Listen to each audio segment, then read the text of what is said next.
I mean, in the middle, I try to stay a little humble with what my pocketbook would allow. Hey, you got a pocketbook? Where you from? He from Alabama. Brandon Moore Johnson is from the country. He said a pocketbook. Oh my gosh. There's no, I mean, that's the phrase, so I used it. Oh, okay. All right. So shall we start? Yes, sir.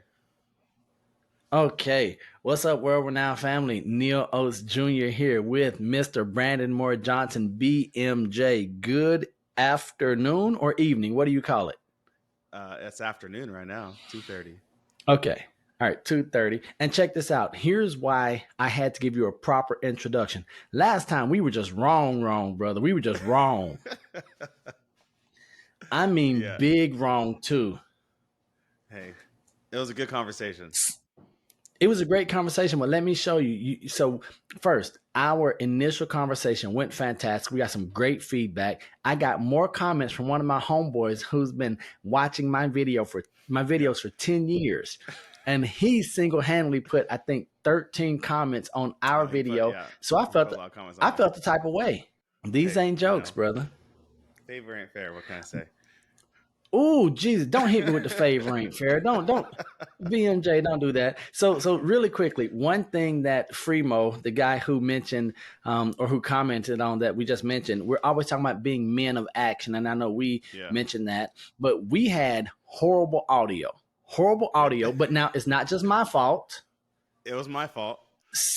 Yeah, I because take the you blame. I had 100% take the blame on that.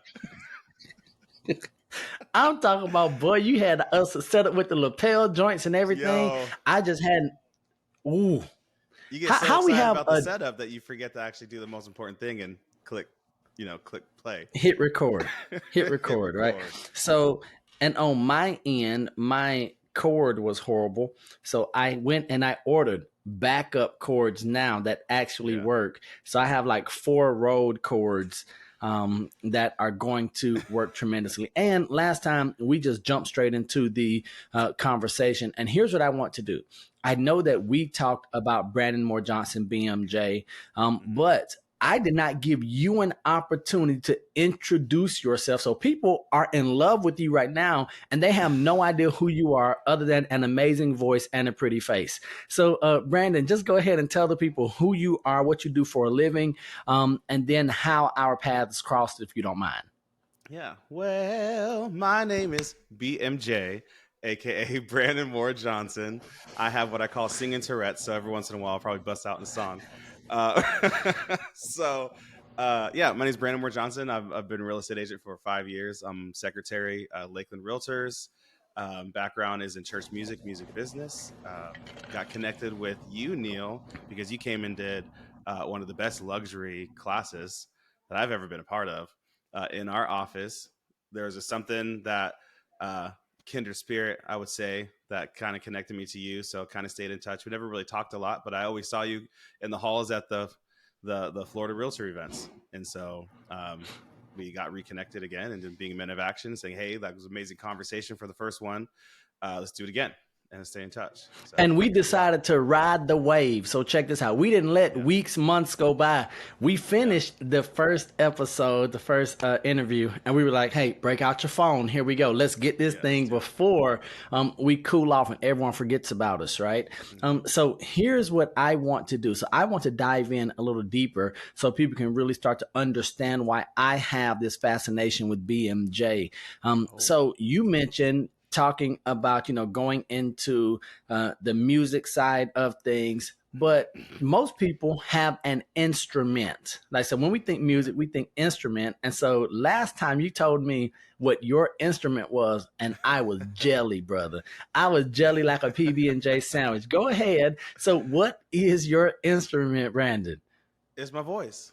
Is this thing? It's an instrument. That's one Man, thing singers it, singers hate it. Is like, what's your instrument? Your voice. That's not an instrument. I'm like, yes, it is. You still got to work on it. You still got to learn how to use it. I mean, because I would say that my voice is my instrument as well, but it's different. Like, so it's so I have Tourette's. I have Sometimes singing I just say, Tourette's as "Hey, how well, you but doing?" not the same. I mean, well, somebody out there likes it. Hey, so he's got a face for radio, a voice only his mother would love. Don't do that, sir. So Mm, Brandon, I want to jump in right here. You mentioned being in real estate for about 5 years. Now I yeah. know that when I look at someone who what I would call young in the industry, I Hmm. believe, and this is a testament to yourself, that the experience that you've gained and the success that you've had has been not normal. I'm going to say unusual for someone like you, a weirdo like yourself, right? So, what would you attribute your success in what I would call a relatively short amount of time to this industry?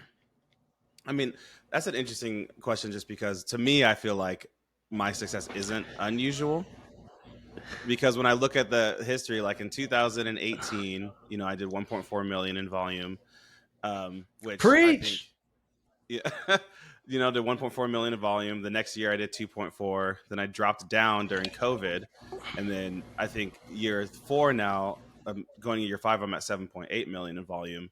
So like, I think if you look at what the average is, yeah, I feel like I'm doing above average. But there's a lot of people I hang out with who are just kind of better than I am, and I think that is what I would attribute to the growth, is being around people who are better than I am, who have more experience than I do, and just learning and gleaming from them. I always take like, hey, what are you doing? How are you implementing it in your business? What does that look like? And trying to implement that into my business. And now here I am, um, hired a real estate coach to be better. So just constantly trying to improve that way. Okay, so you talked about the people that are surrounding you. Was that intentional in you creating that environment of success around you, or did you fall into it? Did you follow someone? How did you get into an environment of just achievers so that you are the low man on the pole and you're sitting here like, man, I'm in a pretty cool room? No, very intentional. So when I got into real estate, I interviewed several different brokerages and went to where I felt I would um, I would succeed the most. And luckily enough, being here, I would be the person who would sit in the bullpen, and there'd be all the producing agents around me, and I would just be there and soak it up. So I think it was very intentional, and I keep that as an intentionality in my career. If I get to a place where like I'm now the most knowledgeable person, which I'm not, there's still a lot of people who know way more than me. But if I feel like I'm getting into that spot, I will try and move, and bring people now into my corner who are smarter than me, who are farther away, um, in their career, who are very successful, and just trying to glean from that. So you talked about interviewing brokers, right? And I know that agents Yeah, coming into the industry, they ask a couple of questions. How much am I going to make? What are these splits? Do I have to do this? What about leads? Right? So, but it doesn't, right? Come on, all that stuff we ain't supposed to say. But it doesn't sound like that's what you led with. Where did you know, or how did you know what to ask? And did you have any advice from someone, or did you just instinctively try to find that fit with your brokerage? yeah, I knew nobody in the industry at all. My wife had like a friend who I just never knew, so kind of talked to her, a little bit. Didn't give me much information, but YouTube, Google, what questions should I be asking? But coming out of, working in the church and coming out of being a server, and coming out of kind of bad leadership experiences, leadership was Hmm. at the forefront of my mind. So when I went into these interviews, I was more so, hey, who are you as a leader? Who's going to be helping me? Who are the leaders that are going to be helping me? What's the benefit of going to your brokerage versus somebody else's brokerage? And then through that lens, you kind of filter through the same answers, like, oh, well, we have this, we have training, we have all these books, but like everybody has the same thing. For me, it was, what's their leadership ability and how are they going to lead me as an agent to be successful? And then also, can they just prove, the proof is in the Hmm. pudding. So if you didn't have anything like down in writing, I had some that would just say, hey, this is what we do, and they just verbalize it. I had other ones that say, hey, like, here's a piece of paper, here's everything you get as an agent, and then here's like the value that brings. And so I took that for what I wanted personally, and then picked the brokers that I felt fit that. Good stuff. Now, you mentioned the idea of this bullpen, and you had these producing agents just around, and you're this neophyte, this newbie in here, knowing no one in Yeah. the industry, probably coming from, like you mentioned, bad leadership environments, just having seen bad leadership. And so you're plopped down into this arena here and you're looking around, but then you start seeing people producing. What was something that you took Mhm. away from those who were producing at levels that you strive to be at? And what's a few takeaways that you had early on in your career? Um, the biggest thing for me, so there's this one agent in my office. He was the top producer. He was in the office every single day, always at his desk. If not, if he wasn't at his desk, he was out doing business. But then he would always, when he had something going on, he would be like, "Hey, Brandon, you want like, have you written the contract yet?" He'd like bring me in. So the thing that I learned That's from them cool. is like, if I wanted to be the most knowledgeable person, I needed to be the most knowledgeable person in regards to our contract and the addendums and the things that really mattered in the transaction. And by honing in on, hey, how can I know the how can I know the contract like in and out? 6 months in, I would be in contracts and I would have these agents that have been doing it for 10, 15 years. They're like, how long have you been in real estate? And I would just tell them, I was like, well, how long do you think? And they would always say 5 or 10 years. And I was like, it's been 6 months. Hmm. So I Yeah. realized very quickly that the knowledge of understanding the actual legal things that we're asking people to do was more important because it helped people understand that like I could help protect them and help guide them through the process versus just being like, I just opened a home for you so you can come and see it. But like I can't tell you who to contact, what the attorneys you need to contact, like what it is you're actually signing that is extremely important to the sale. So I see a lot of that when I look at your content and when I look at who BMJ is. I see you educating consumers, buyers, sellers. I see you educating agents on what they need to be considering throughout a transaction. Is that just who you are? Is that one of the things that you believe sets you apart, or is that part of your brand where you're coming in and saying, "Let me educate, teach, train," so that you can make knowledgeable decisions? Yeah, I think it's both and. My whole thing is helping people enhance their lives. So I want to use the skills and resources that I have to help somebody else find success in their life. I cannot help you be successful in your life if I don't have the education and the knowledge and the resources to be able to do that. So part of just who I am is I'm always learning, always growing, and I always want to share that information. Um, and that's kind of where I get my joy is whatever I know I want to be able to give back to you. And if I want to be able to help the most amount of people, then I have to be continually learning and continually growing in order to be able to share that information. So you just dropped this gem about enhanced living. So Yes, we didn't sir. get to it last time. Go ahead and give us this idea of enhanced living, and it's not just in real estate. I want the entire Brandon Moore Johnson philosophy on enhanced living. If you would be willing to share with us, brother. Enhance. Yeah, enhanced living. No, no, no, no, no. I'm trying Stop, to stop. You were about to sing. no. Go ahead and break it out in song for us. Were you? Get enhanced living. Yeah. So enhanced living for me um came from a place of uh, kind of contribution and being in positions of not having advocacy in my life and not having um, like kind of strong leaders or role models in my life kind of growing up, so I always sought after it. So when I was working in the church, there's a choir that my wife was a part of, and it was 9 members, and the church was transitioning out of having choirs because choirs for all intents and purposes are kind of dwindling in like the modern church world. But what I saw was a group of people that felt like the church was leaving them. And so what I did is like, hey, God has given me a skill which came from my education as a music major to be able to conduct choir. So I put myself in this position where there was very uncomfortable for me because there's people in that choir that could be conducting choirs in their sleep.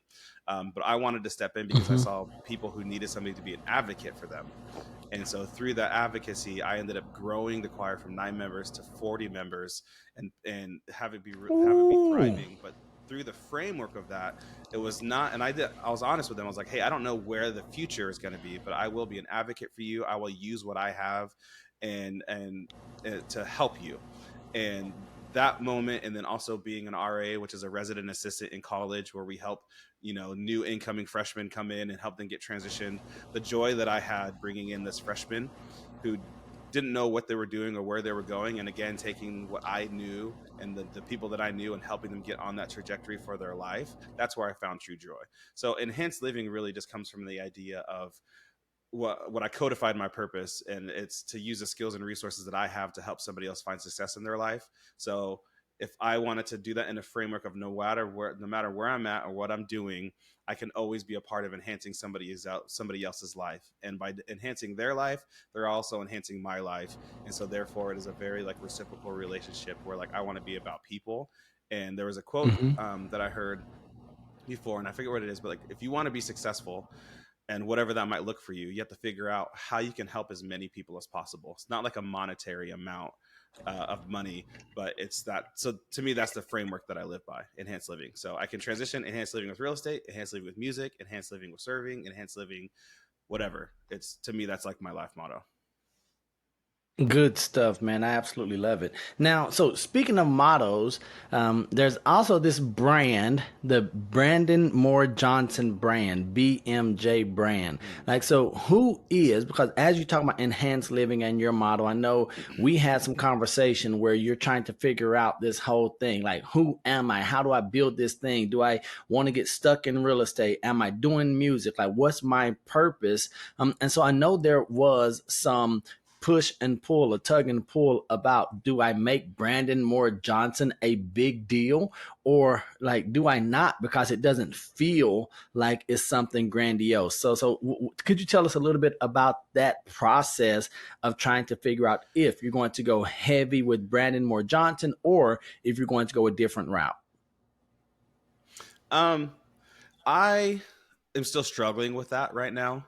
My intention and what's in the back of my mind is like I would love to be a big brand, but for the sole purpose of impact.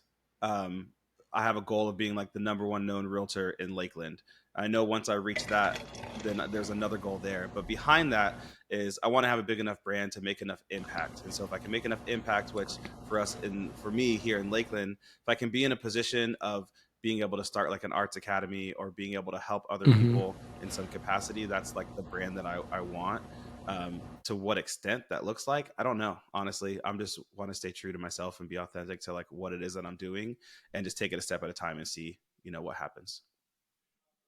Good stuff. Now, you mentioned in Lakeland. So, for those who don't know about Lakeland, what's something that is maybe surprising or challenging just about the area in where you're doing business and where you're trying to have this impact, where you want to build this thing that's bigger than BMJ? So, just tell us a little bit about Lakeland if we've never been there.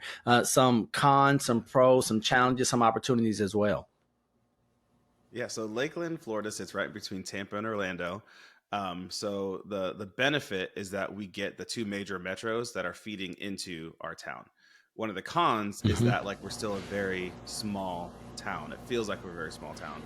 So we kind of get stuck in this trajectory of like not wanting to grow and not wanting to be on like the leading edge of a lot of things. So there's this tug and pull between that, and I feel like we're doing a good job of kind of making that transition.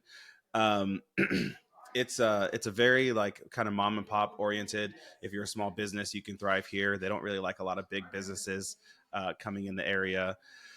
Um, and I don't know how else to really answer, that question. One of the things I'm struggling with right now, especially being in leadership on the Lakeland Realtors board, is the sense of like how do you bring in community with a small amount of people, and Mm-hmm. how do you start having like big ideas of wanting to change, and then a lot of people not really wanting to change um, either.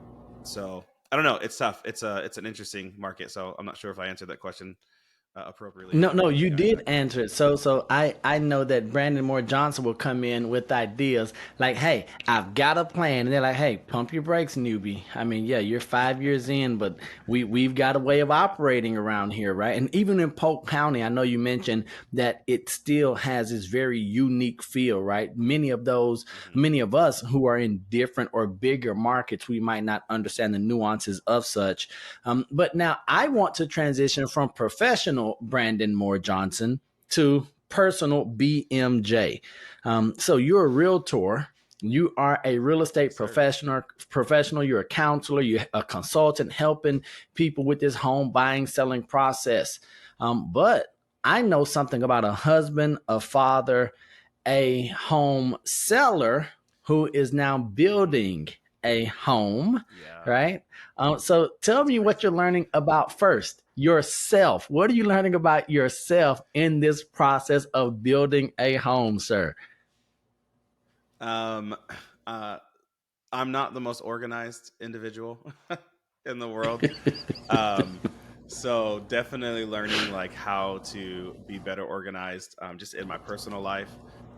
In regards to specifically building a home, I have very much realized how much of a big picture thinker I am, and I can see where all the issues are and where to better communicate. And so that's a struggle we're having, um, within that process. But as a husband, as a father, um, right now it's just trying to the home for me is to create the space for my wife and my daughter to live a life kind of without restraint. So we're kind of retransitioning into this mode of like we just went from a small house that my wife bought before, using that and now living in our mother-in-law's house, that they gave to us while we're doing there. So super blessed. But now we're in this transition of like, hey, who are we as a family?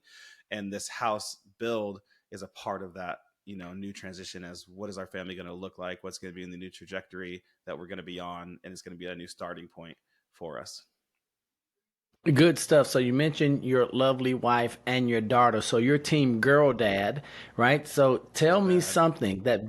tell me something that being girl dad has revealed about BMJ. um oh man. um Now, I don't hold know on. how to Here's what I answer that. need. So I Don't cry right now. I don't want you to shed no no. tears, right?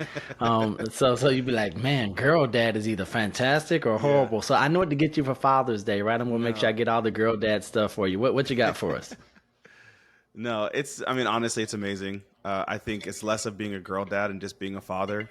Growing up without a dad, throughout the whole process, to know how to be present and to Hmm. learn to be present. So, one of those things I struggle with is like not being as present as I could be, and just to not miss any of the moments. So, one of the things that I'm just learning, is just the capacity to love somebody and to live your life in a way that is in full benefit of somebody else. And that, to me, as a father and as a husband, is how we should be living. Is my life is really not my own.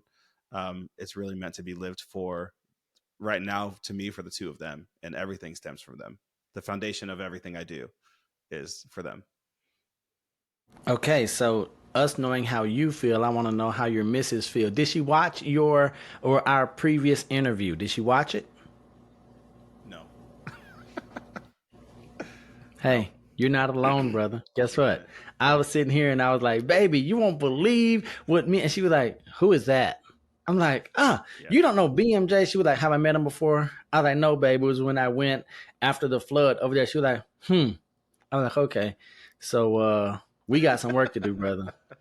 I was like Yeah. this. I was like, I know. okay. I know. Sometimes she Um, sees some of my stuff, but she doesn't ever like comment on it or respond to it. And even if I get home, if I've commented or if I've posted stuff, she just doesn't acknowledge it at all. She doesn't care. She's like, hey, literally, like, I just don't care. I'm like, okay.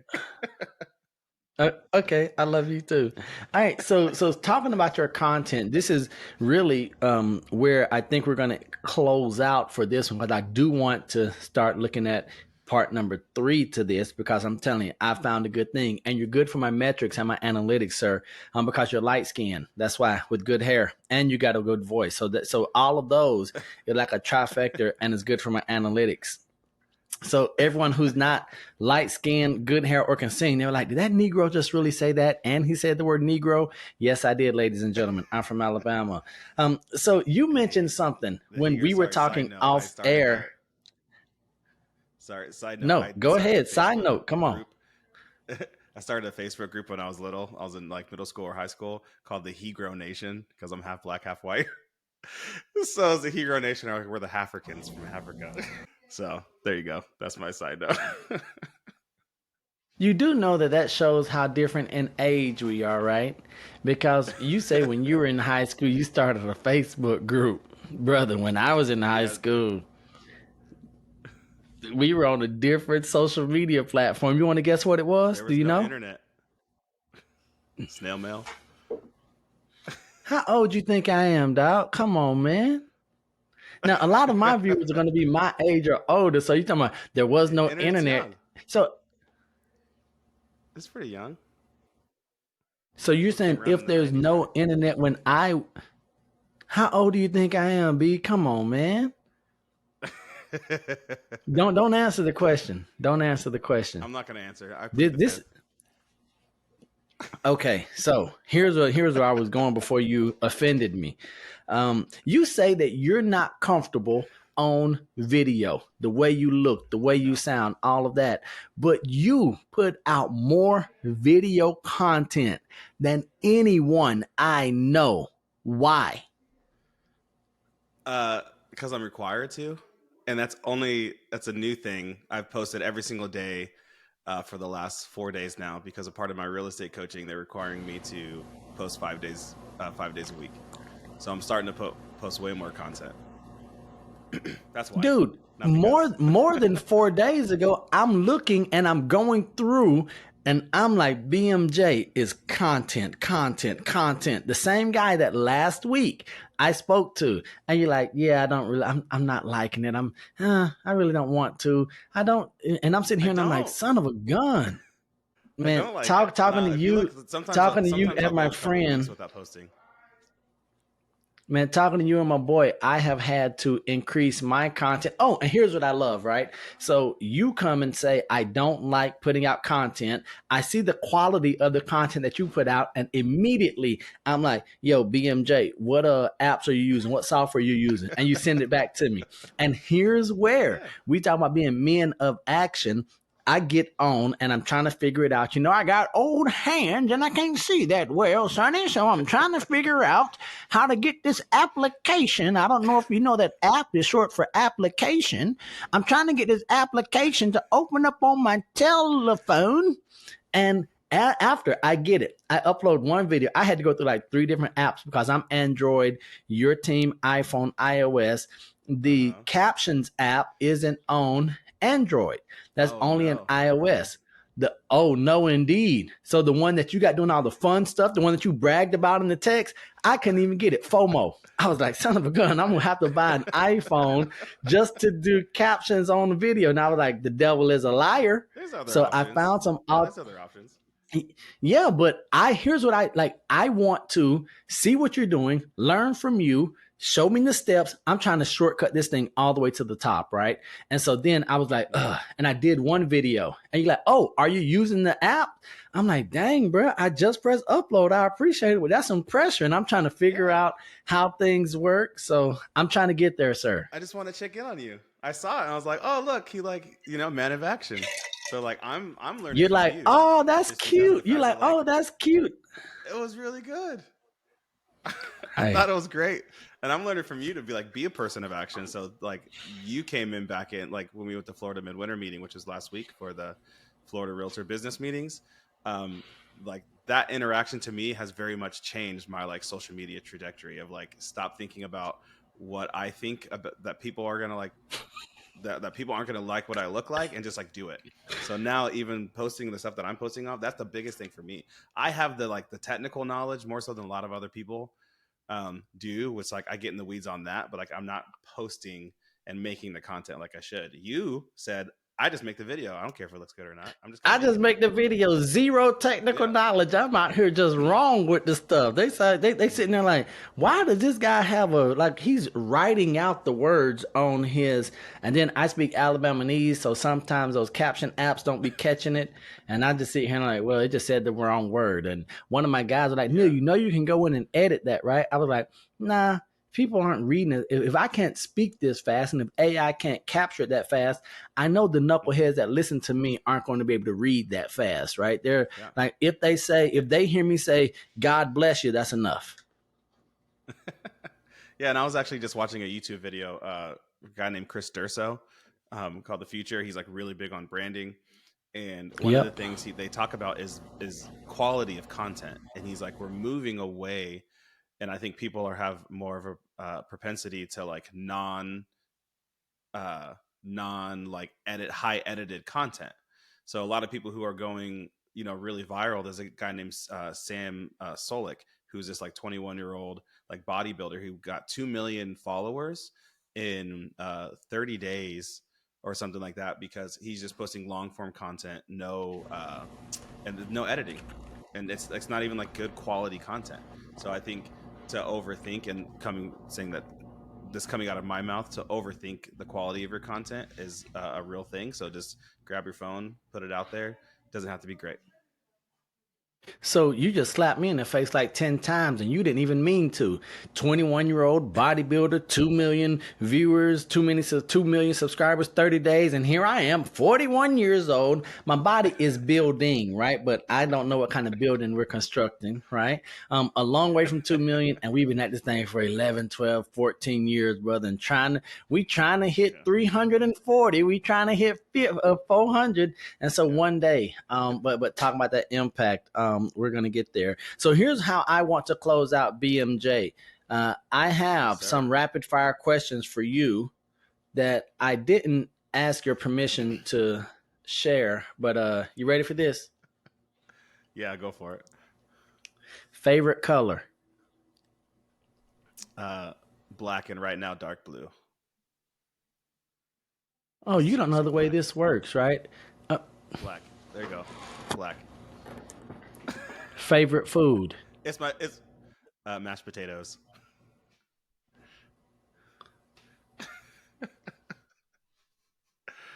Hold on, I don't I know how need to else to answer regroup. that. I Mashed don't know how to potatoes is answer your that. favorite food. Yes, sir. I love me some mashed potatoes. Mickey, Mickey Mouse or Bugs Bunny? Mickey Mouse. Batman or That's my Superman? daughter speaking. Batman. Favorite cereal?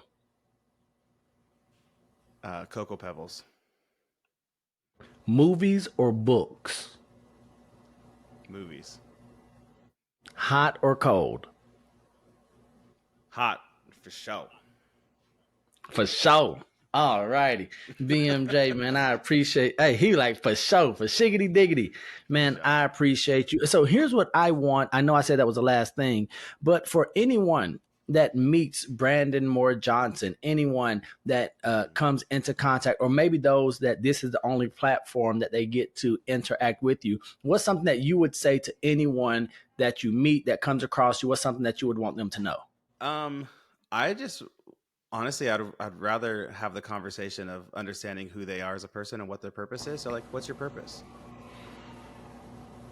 I don't know if you can hear that. Sorry, the uh, ambulance just blew through. So that's what I want to know. If anybody who meets me, I want them to know that like my purpose is to use the skills that I have to help them. So, how can I do that? Man, Brandon Moore Johnson, you are the best amongst us, man. You have a true fan in me and a supporter. So anything that I can do for you, make sure you communicate. Let me know. I will say this is what separates you from the mediocre many. I tell a lot of people if there's anything I can do, let me know. Brandon was like, "Hey, in fact, here's what we can do right now. I just got finished with this. I need this tomorrow." I'm like, "Man, okay, this guy actually wants to get better." So I want to Yeah, commend you on that, sir. And it's always a pleasure. it's a pleasure for you too. I can't wait to turn the tables on you.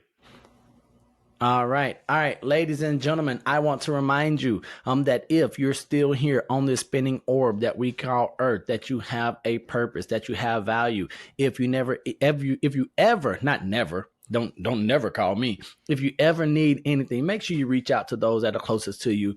We are human beings having a human experience together. And just know that you're loved, that you're valued, and that I love you, God loves you, and there's nothing you can do about it. And until the next time I see you or you see me, don't be average, be world renowned. Peace. All righty, sir.